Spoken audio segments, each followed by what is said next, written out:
Nagkagulo po yung mga TikTokers. Galit sila. Bakit na gustong ibawal na? Malamang ganun din ang mangyari dito, mga kababayan. Yung mga pro-China TikTokers. Ang dami rito.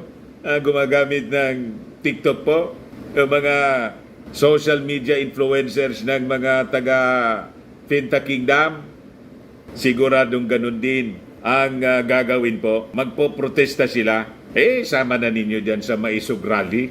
Ano niya, Mr. Maravillas, yung nangyari sa Maisog Rally ngayon sa Leyte. Malamang matulad po doon sa Dumaguete po. May mga truck na may mga truck na nakaparada, nakagarahe sa pagdadausa. Leyte yun eh. Ayaw kasing tumigil sa panggugulo.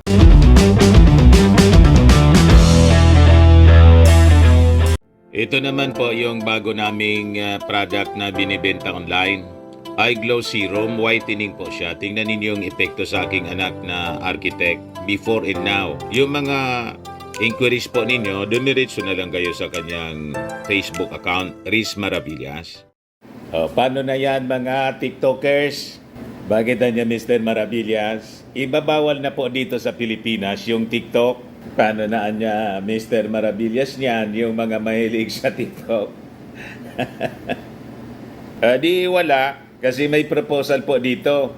Mga kababayan, si Congressman Benny Abante ng Maynila, gusto niyang ipagbawal, mga kababayan, yung TikTok dito sa Pilipinas kasi security risk daw. So yun po, mga kababayan, ang balita na malamang ikagalit na mga mahilig sa TikTok. Ang daming mga TikTokers po dito sa Pilipinas.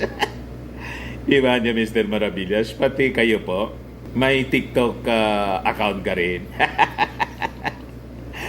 Mayroon pa din po ako ng TikTok kasi binagawa ko ng TikTok account yung anak ko. Sabi ko, gawan mo rin ako para sa promotion ng ating social media accounts. Marami na nga rin po nanonood sa aking TikTok accounts. Mga short videos lang. Kaya lang, alimbawa, ma-approve ito sa Kongreso, we have to follow, mga kababayan. Kasi nga, sabi dito sa balita, ginagamit ito ng China sa paniniktik. Yan po yung rason ni Congressman Abante, tulad ng ginawa sa Amerika, pati sa India. At maraming mga bansa, mga kababayan, hindi lang yung Amerika at India, ang pinagbawal na po yung TikTok. Mamaya ibigay ko po sa inyo.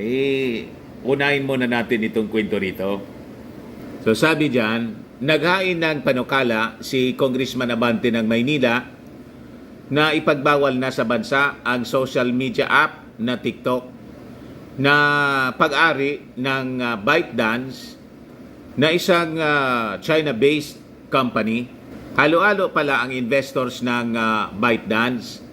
20% galing sa China mismo, 20% galing sa mga empleyado nito, at ang 60% ay galing sa iba't ibang bansa, kasama na ang libo-libo sa US. Paliwanag ni Abante, nakapadoob sa kanyang House Bill number 10489 ang pagbibigay autorisasyon sa Pangulo ng ating bansa na ituring ang TikTok na banta sa pambansang seguridad at integridad ng teritoryo ng bansa.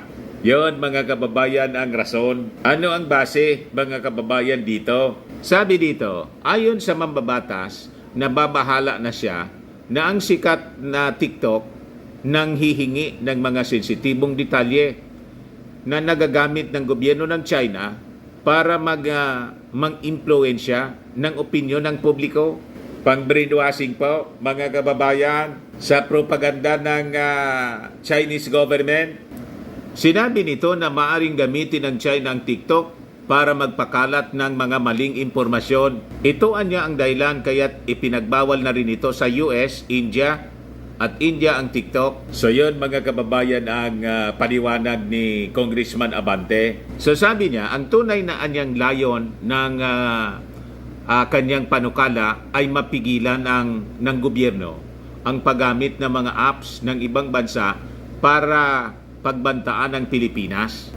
nakapaloob sa panukala na ang mga lalabag ay maaring makulong ng 6 hanggang 12 taon at pagmumultahin ng 5 milyon hanggang 10 million pesos. So yun mga kababayan ang pwedeng ikagalit ng mga TikTokers kasi sa kanila po, itong TikTok po ay pamamaraan nila para social media entertainment lang po yung purpose nila. Ako, iba naman yung motibo ko sa pag-open ng account sa TikTok for promotion naman po sa akin. At sa mga negosyo, ganun din po. Kaya lang, mga kababayan, yun ang masama dito. Based sa pag-aaral po, ginagamit ito mga kababayan sa paniniktik ng China sa mga bansa. Ito po yung balita ng Al Jazeera naman tungkol sa pagbabawal ng TikTok sa Amerika.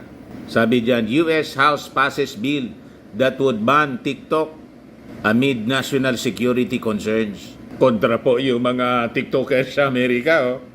I'm one of 120 million Americans on TikTok. Keep TikTok. Nagkagulo na po sa Amerika dahil lang sa pag-TikTok. Kontra yung mga Amerikano kasi nagkahilig na sila sa kaka-TikTok. Dito sa atin, pati mga teachers po. After ng classes, naka-TikTok po sila. Di ba? So nagpasa, mga kababayan, yung House of Representatives ng bill that could eventually ban TikTok sa kanilang bansa. Dito na rin yung sinusundan ngayon ni Congressman Abante ng Manila. Same reason po, security risk. So sabi dito, if that happened, TikTok's Chinese owner, ByteDance, would be given about 6 months to divest from its US assets or see its video sharing app banned in the US. Ibinta niya ninyo sa amin yung apps or else bawal na kayo dito sa Amerika. Yan ang kondisyon mga kababayan at binigyan sila ng 6 months. Yung legislation stems from concerns that itong ByteDance is beholden to the Chinese government. Government officials have expressed fears that the data TikTok collects from its roughly 100 million Americans anya na TikTokers could pose a national security threat.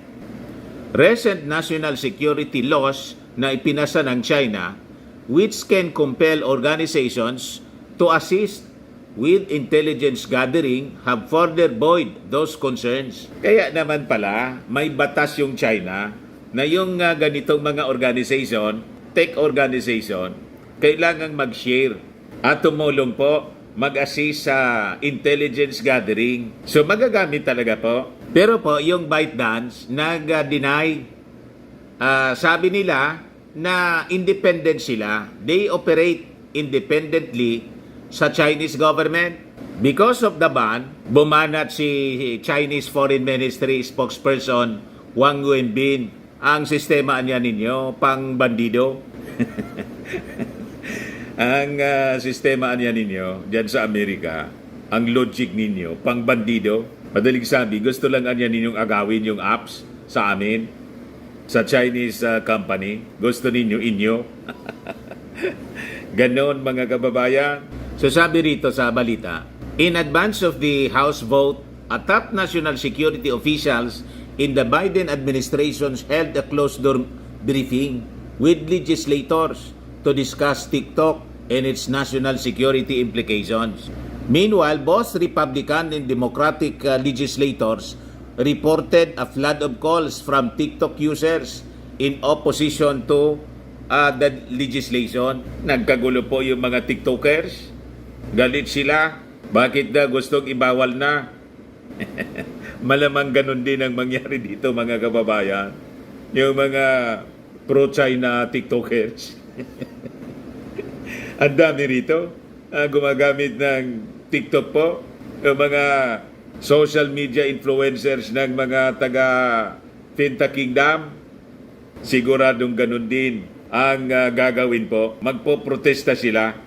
Sama na ninyo dyan sa Maisog Rally.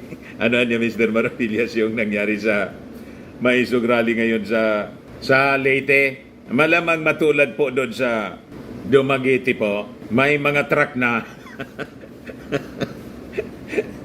may mga truck na nakaparada, nakagarahe sa pagdadausa. Leyte yun eh. Ayaw kasing tumigil sa panggugulo. Anyway, mamaya, tingnan natin kung matutuloy po. Dito muna tayo sa TikTok.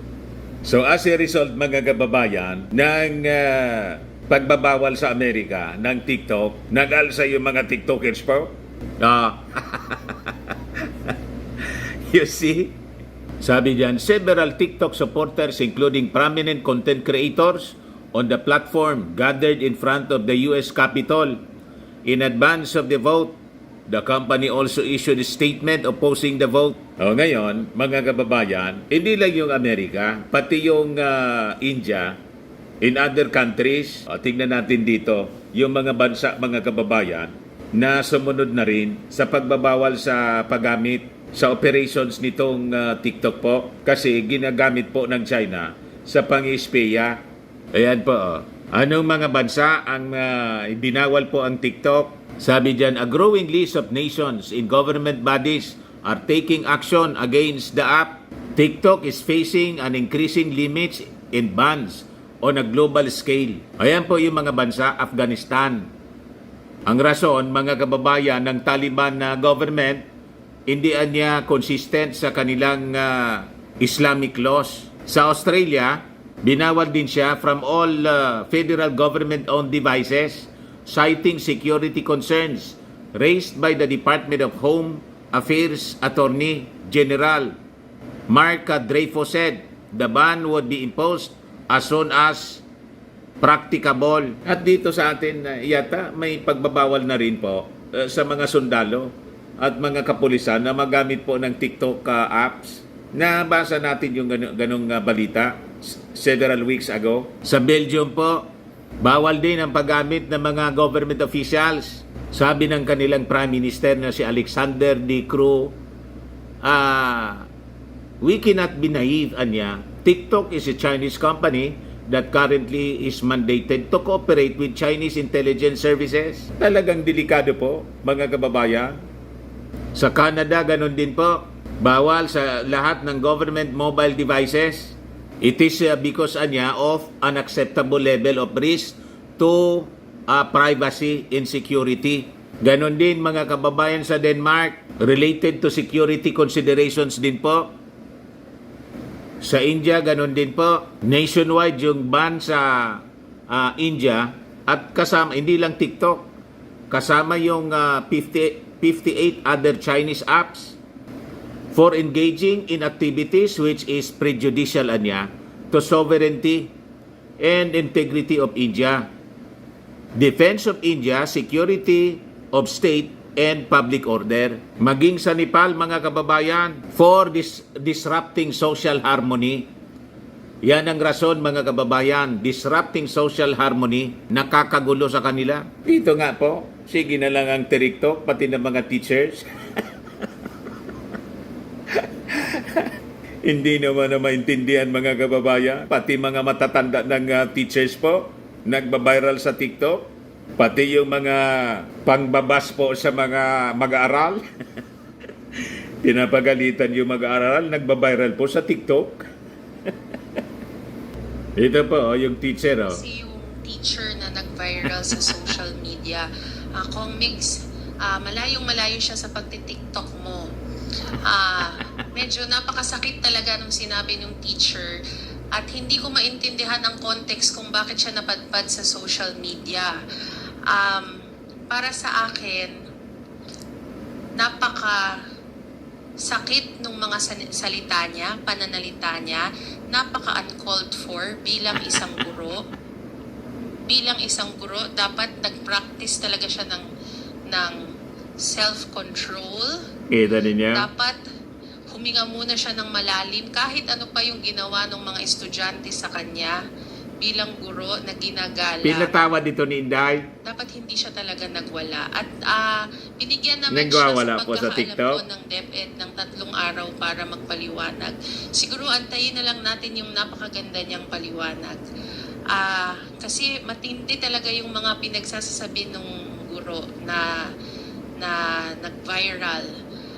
Siguro antayin na lang talaga natin yung Ito po. Oh. Wala kanyang mararating. Wala kayong mararating. So yun mga kababayan, mga TikTokers na mga teachers. Pati sa Netherlands, mga kababayan, sa New Zealand, ganun din. Lahat ang rason po, security risk, which are not acceptable.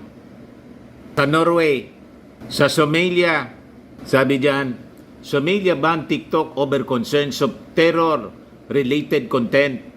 The government said terrorist groups are using the platforms like TikTok and Telegram to spread horrific images and misinformation to the public.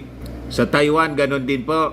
Sa UK, so yun mga kababayan, yung mga latest na balita ngayon. So sasama na po ang Pilipinas. Once na-approve ito, I think somebody from the security sector ng ating bansa, possibly, kinausap itong si Congressman Benny Abante. Sila yung naglabi para magpasa ng isang batas na nagbabawal sa TikTok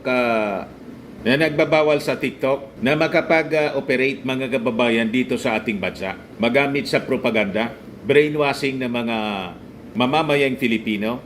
Most of the propagandists mga kababayan na pro-China gumagamit ng TikTok other than yung YouTube vlogging nila. Itong TikTok po, target nito yung mga kabataan. Alam naman po ninyo yung mga kabataan madaling madala sa mga sabi-sabi. Di ba? Other than yung mga informations na nakukuha nila sa mga TikTok users mga kababayan. Kasi nanghihingi sila ng mga sensitibong detalye. Yan sabi dyan, nanghihingi yung TikTok ng mga sensitibong detalye na nagagamit ng gobyerno ng China para mang-impluensya ng opinyon ng publiko.